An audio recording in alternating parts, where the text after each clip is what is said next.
Shotgun with Charlie.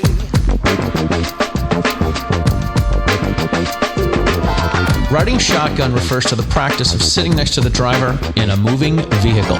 The term riding shotgun came around after the time of the stagecoach, when somebody used to sit next to the driver holding a shotgun, in case they ran into bandits. My name is Charlie Cook, and I drive a lot.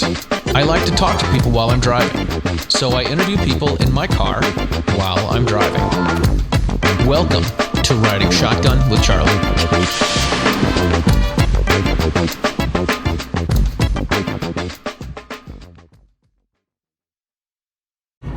Hey, it is Charlie from Riding Shotgun with Charlie, and I am here in the mobile studios heading out to do an interview. I want to remind you that you should go to asphaliadesigns.com. It's ASFALEIA designs.com. Enter your name and email address for the drawing that they're going to have for the fans of the Riding Shotgun with Charlie show. You can also save 10% if you make a purchase and you put in the discount code RSWC. Asphalia Designs, enter your name, info. The drawing is going to be on January 28th, 2020. So you want to make sure and tune in and make sure you check that out. And we will see you soon.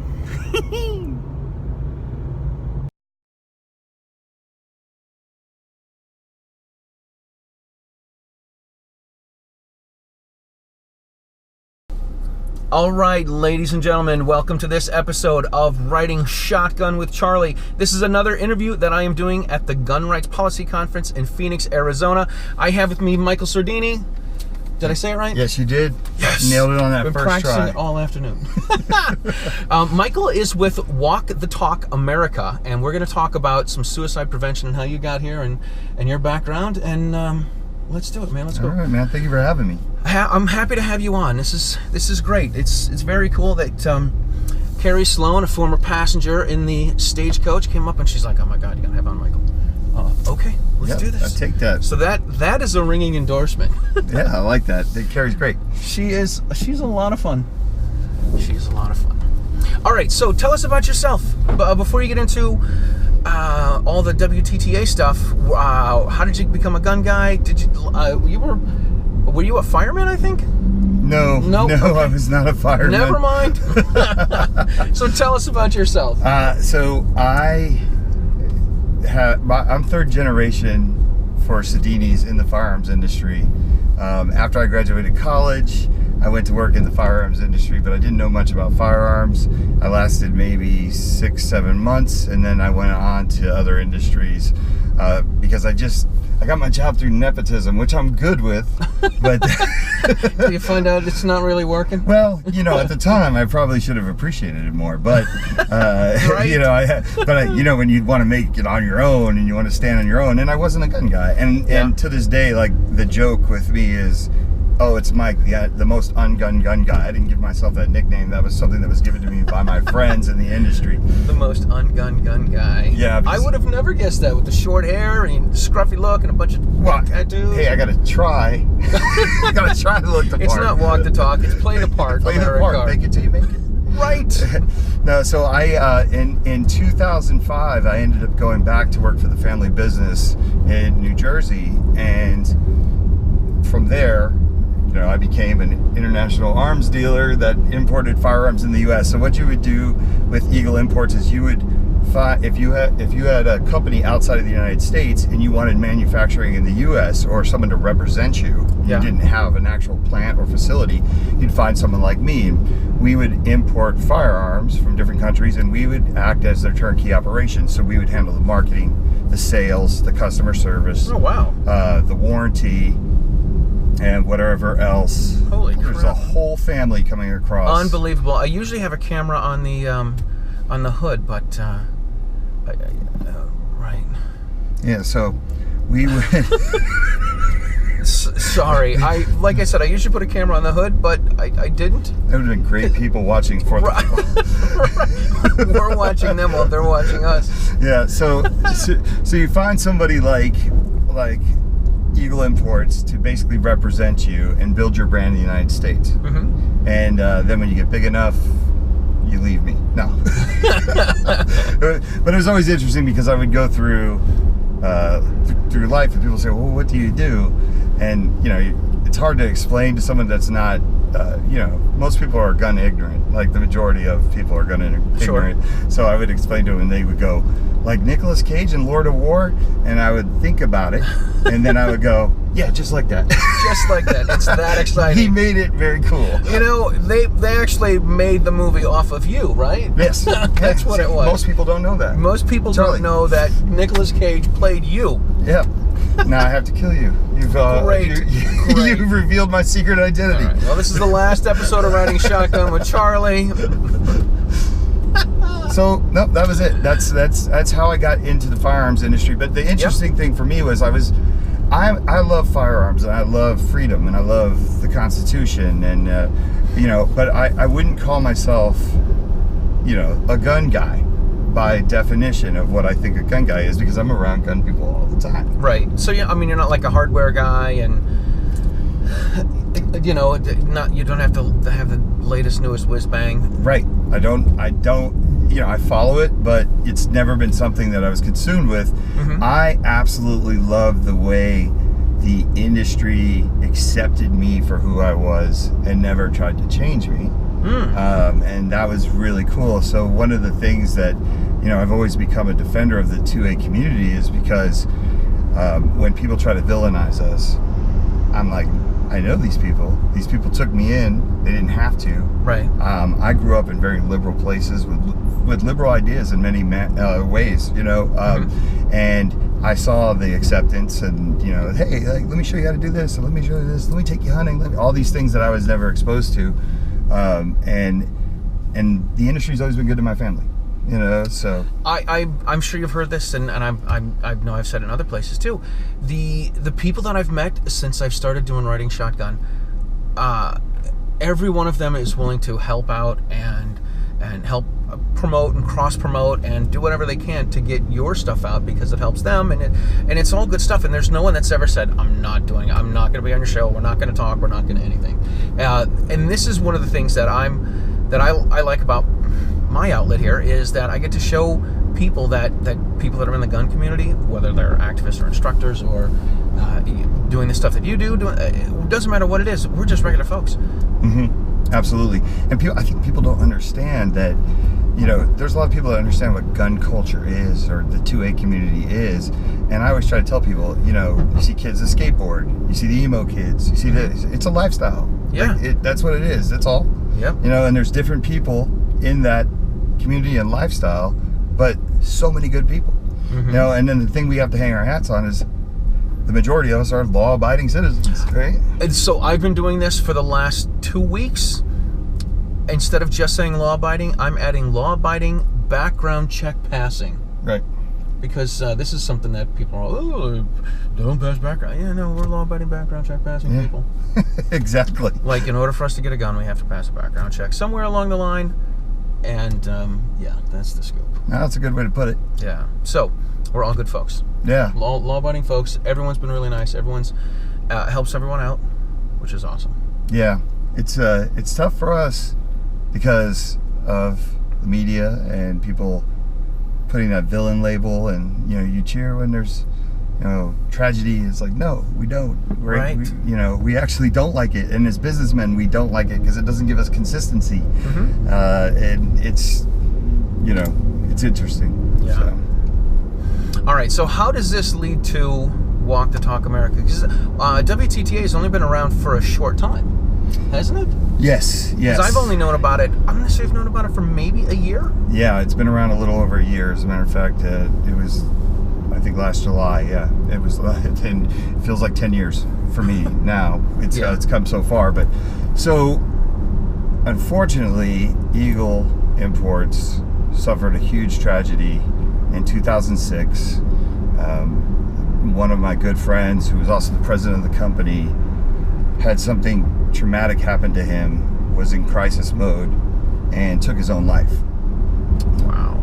Yeah, and it was something like, you know, people always want signs, and they say like, oh, look for these things. The tragedy happened to him, and he couldn't get out of that mind frame. So it was kind of like a spur of the moment decision, and he made that decision, and we never knew how to deal with it.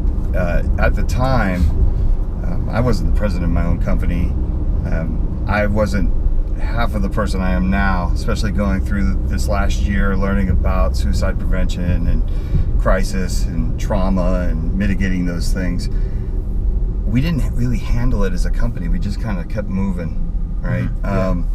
And it's something that is always stuck in the back of my mind. Like, I wish there was something more we could do. And looking back on it now, I kind of realize that I think he thought his career was over because he got a DUI, and he kept saying to his sister who picked him up, I'm not going to be able to work. I'm not going to be able to work now.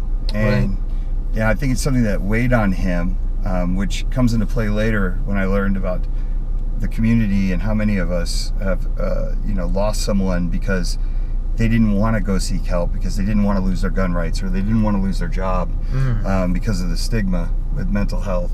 And looking back on it now, I kind of make that connection with him. But having mental health and suicide be a big part of Eagle Imports for the last 14 years or 13 years, it's something that meant something to me, but I didn't know how to do something about it.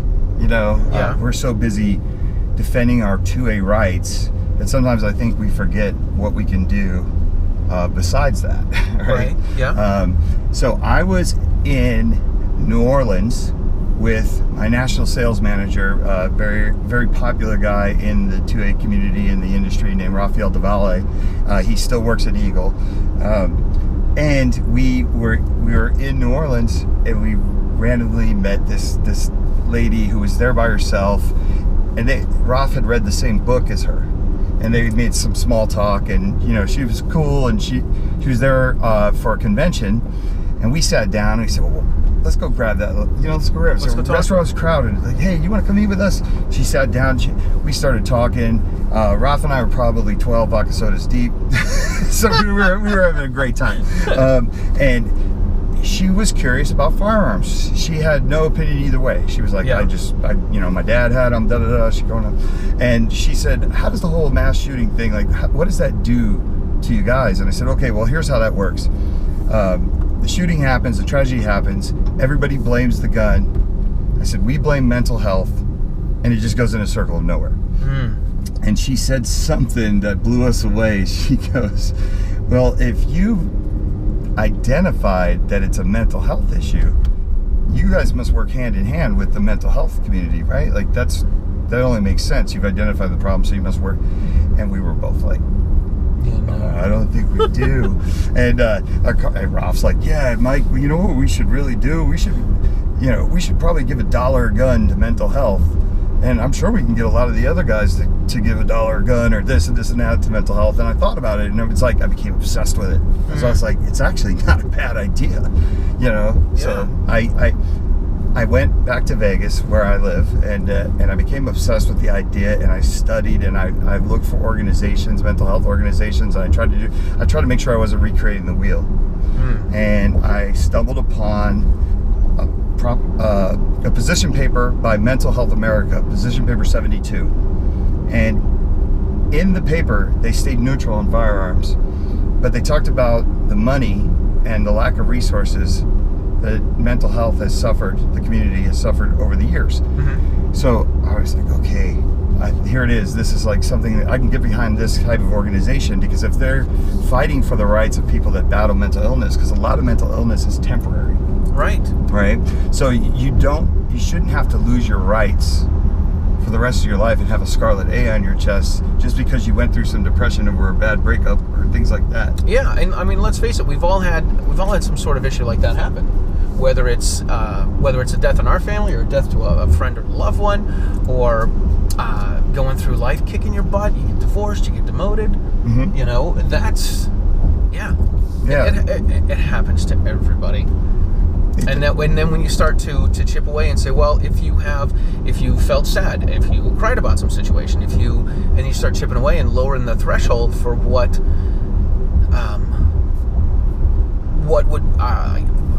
would qualify to be to have a certain type of depression. Right, exactly. Yeah. And you know, take the gun side out of this, right?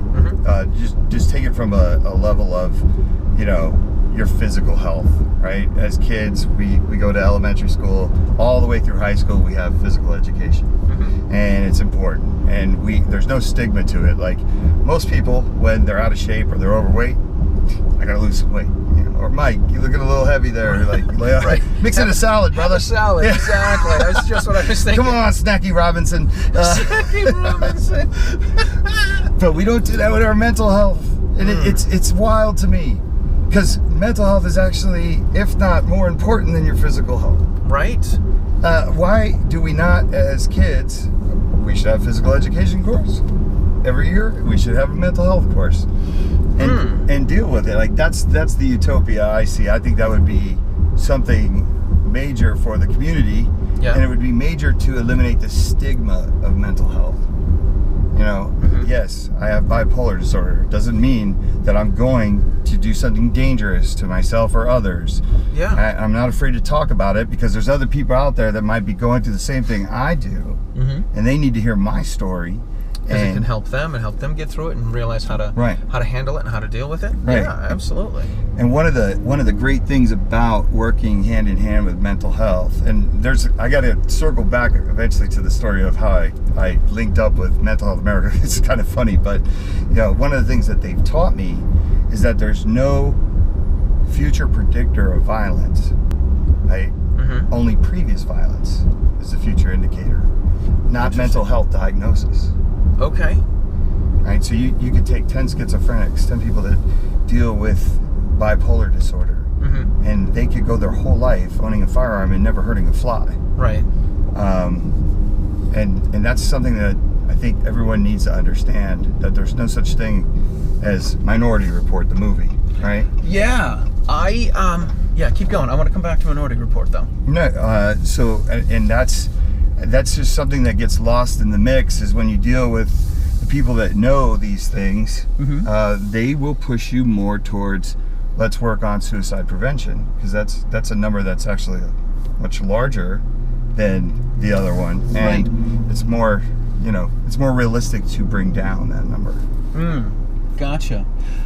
Minority Report, since you brought it up, I watched it a couple weeks ago because everyone talks about, you know, with all the red flag stuff that's coming out now and that's been going on in some places, everyone brings up Minority Report. You know, we can't see the future. Well, we can see the future. Well, we can't see the future.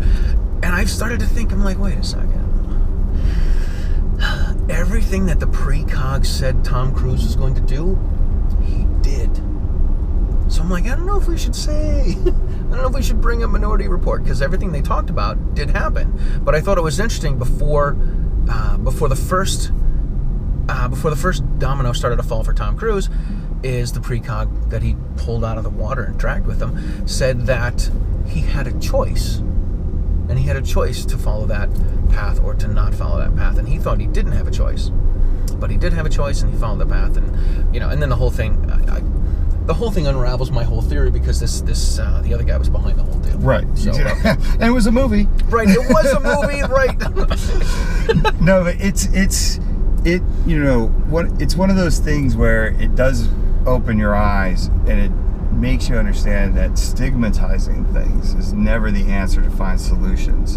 And that's kind of what the Walk the Talk America, you know, philosophy is let's let the legislators battle it out over here. Right. Why don't we work on programs that do not deal with legislation that could save lives now? And part of that comes with the personal accountability within the 2A community to work out. But us, you know, at the same time, what's cool about that is we get to show the rest of the world that we do something. Right. And you want to do it with us. Absolutely. And that's what I love about the whole philosophy of it. You know, it's just when I'm in meetings, and I've gone to DC and I've met with some anti-gun people, and they had no clue that an organization like mine exists, right? That where we're actually doing some proactive things that can bring better mental health to the United States, to the world, right? Like some of these concepts are, you know, I've had people in other countries that have seen what Walk the Talk America does. I'd like to do that down where I'm at, in South America, whatnot. So wow, so so you were an export, but now you were an import, but now you can export this idea. Yes. Look at this, importing and exporting. Who doesn't love better mental health? Right. So what kind of stuff do you guys do? Like, how do you find people to help, or organizations to help? Do you have seminars, classes, literature, books? Well, I knew I needed mental health. I needed a mental health organization to stand by my concepts, and that's the story about Mental Health America that I wanted to tell you about. What I was so excited about this, and I just was running at 100 miles an hour like I always do, and I had called some personal friends of mine and asked them, if I put this together, would you be on my board? There's many professionals in the 2A community that are on my board that people know. Coley and Noir is on my board. Rob Pincus is on my board. Yeah. And Rob and I are very close. And I said, I need to reach out to this organization. And he read the position paper and he said, yeah, this looks like the one if you're going to reach out. Mm-hmm. Do it. But he said, wait, because we're not established yet. Let's get up and running. Let's get the letter that says that we're a 501c3. Let's make it all official. Yeah, let's make it official. And for me, I was so excited about it. I wrote what I call the Jerry Maguire Hail Mary email. That's awesome. And Rob said, this is a good letter. Do not send it. And I said, okay, Rob. And I sat there and I thought about it for 5 minutes and I was like, send. Oh no. I said, what's the worst that could happen? And it was interesting because about a week and a half went by, and the day that I received the letter from the government that said that we were granted the 501c3 status, I also got an email from Mental Health America, and they said, we've been passing around your email. Wow. Yeah, and they said, we want to meet with you. Do you mind coming out to LA, because we have a policy conference? And I went out to LA, I showed up, and the vice president of Mental Health America just happened to be sitting out front of the conference in the morning. He said, who are you? I said, we're the gun guys, we're the gun people.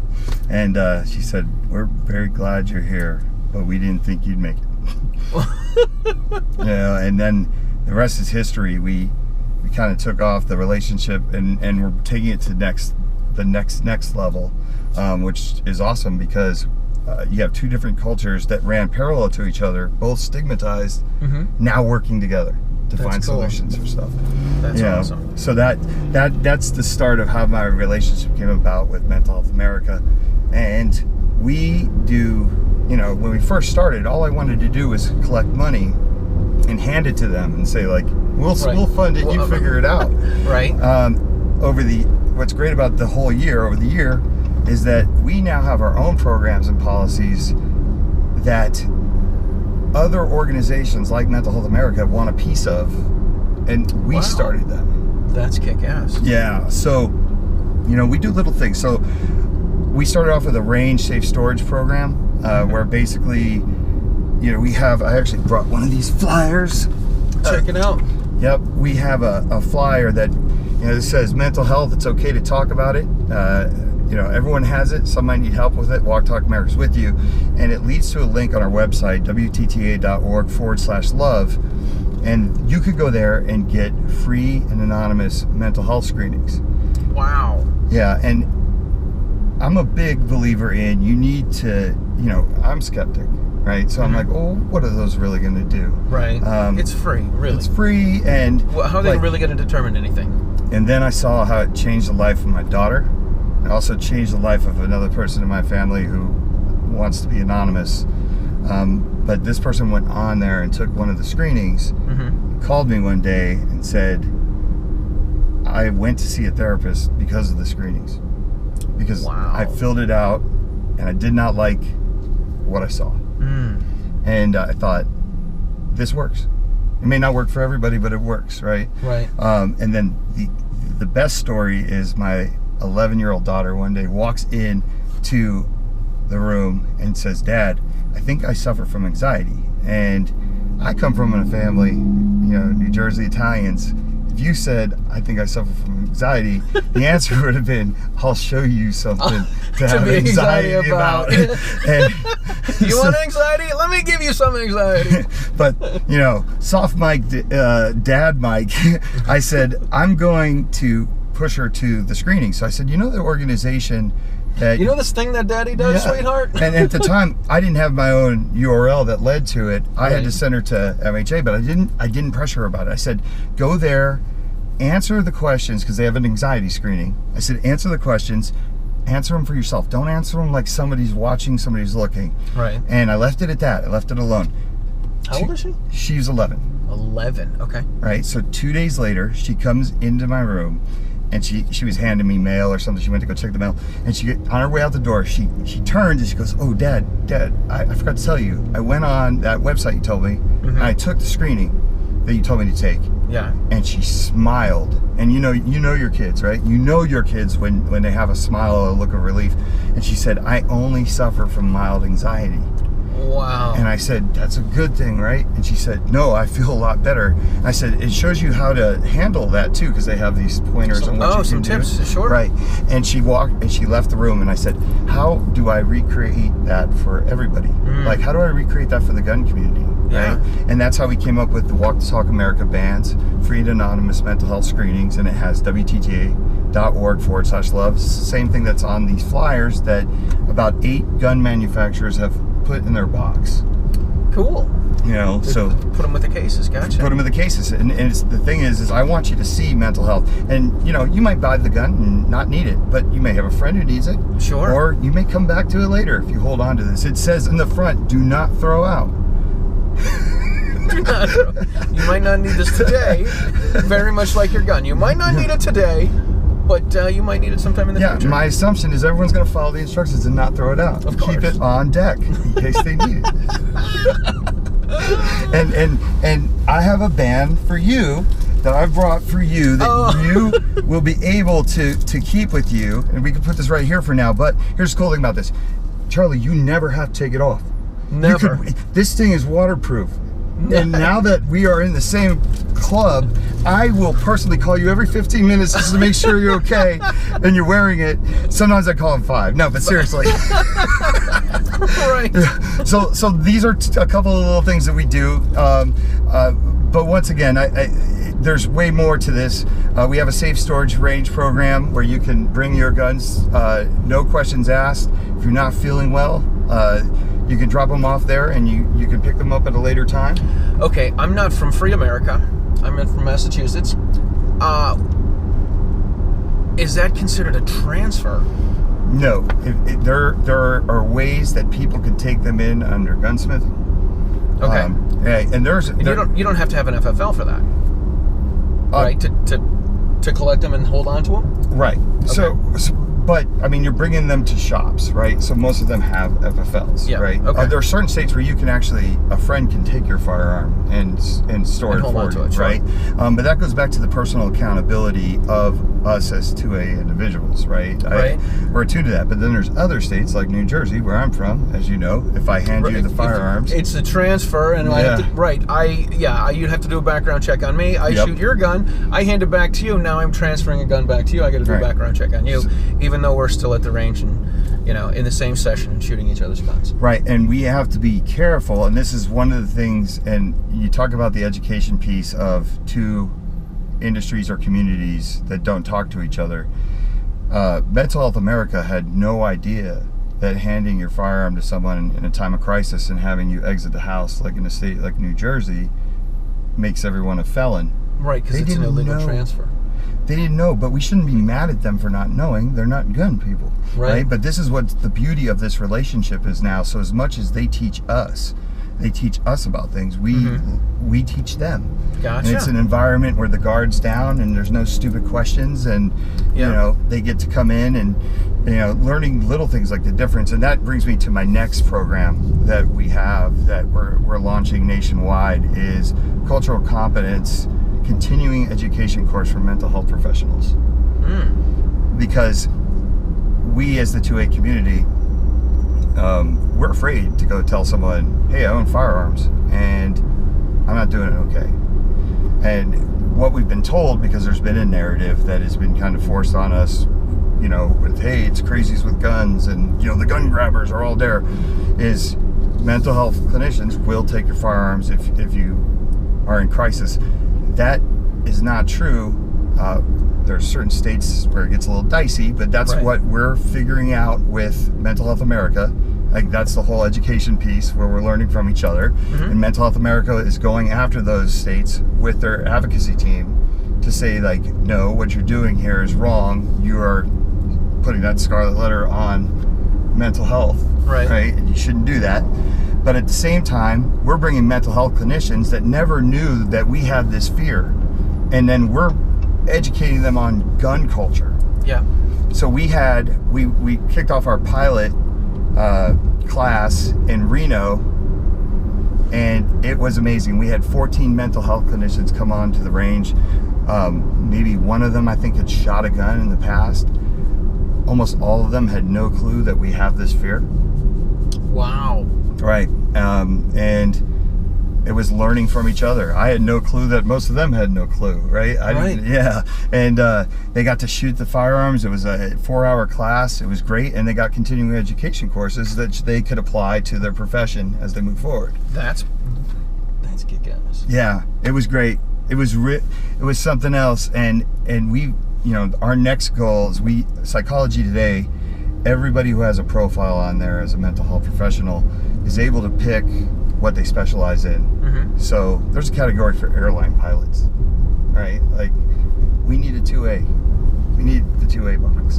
Right. Culture, 2A. Sure. And what's been great is after we launched it and we did the social media campaign, we had some mental health clinicians come forward and say, hey, I can't put it on there's no category, but I'll put it in my description, 2A friendly, right? So these are the things we're doing. And we're going to bring this program to first responders, ER doctors. Who doesn't want to learn? And what's the best way to get someone to learn is get them out on the range, right? Absolutely. It's I've never taken people out shooting, and I'm sure you have too. You take people out that have never gone before. Not one of them has said. Some people said it's not for them, but no one's ever had a horrible time.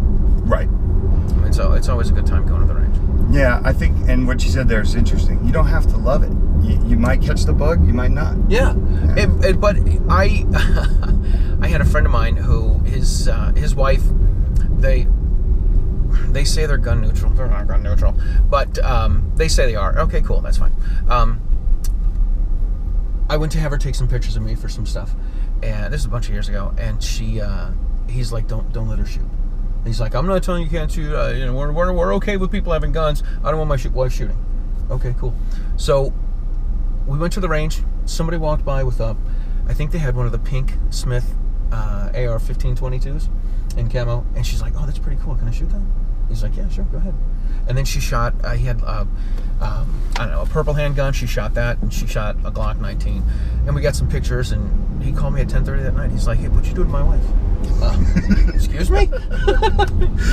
She said she went shooting guns. How'd you get her to do that? I said, well, someone else asked her, and she said yes. Right. That was it, man, and she had a great time. Now she's hooked. She's not hooked, but she's less against it. She's open. It opened her mind. Exactly. Yes. Yeah, that's the most important.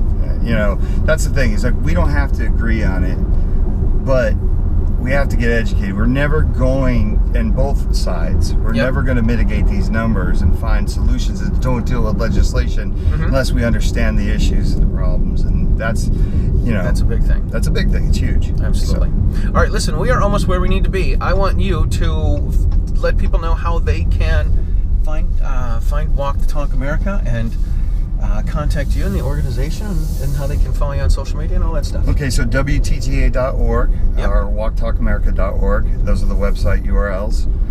On social media, it's all at Walk the Talk US. Walk the Talk US. Yeah, and Instagram, and we're on Twitter, but Instagram and Facebook is the strongest. It tells a 1-year story. Go there and check it out. It's kind of cool. You get to see the growth of this, where it's going, and it's something I'm proud of, and it's something that we as the 2A community can look at the rest of the country and go, we are there. We have run towards the things that we say are the issues and got ahead of it. We're trying to do something about it. My goal is to get the community where the alcohol industry is with DUIs. No one blames Johnny Walker or Budweiser anymore. Anymore when someone gets behind the wheel and does something silly, and we can get there too. We just got to get behind these things and show the rest of the world that, hey, work as hard as us. Come on. Yeah, they step it up. Yeah, so. Very cool. Awesome, awesome. Thank you. Listen, thanks for watching this episode of Riding Shotgun with Charlie. We're going to put all the links underneath in the show description so you can check out Michael and Walk the Talk America. Please like and share because we are trying to get the Stagecoach across America. Check out Riding Shotgun on YouTube, on Apple Podcasts, on Spotify, on iHeartRadio, and also check out the Self-Defense Radio Network, SDRN.US. That is all of your pro-freedom podcasts in one place. Man, this has been so much fun. Thank you. Thank you for taking the time to come out of nowhere and say, hey, this is what I love about what I'm doing. A lot of the stuff, especially at conferences like this, it's, you haven't met this guy, you should get him in the car. And then people are like, okay, you're a complete stranger? Okay, cool, let's go. And then you just get in the car and drive around and talk with them. Yeah, it's an awesome concept, man. I love it. It's cool, man. I appreciate it. All right, we'll see you guys next time. Thanks a lot.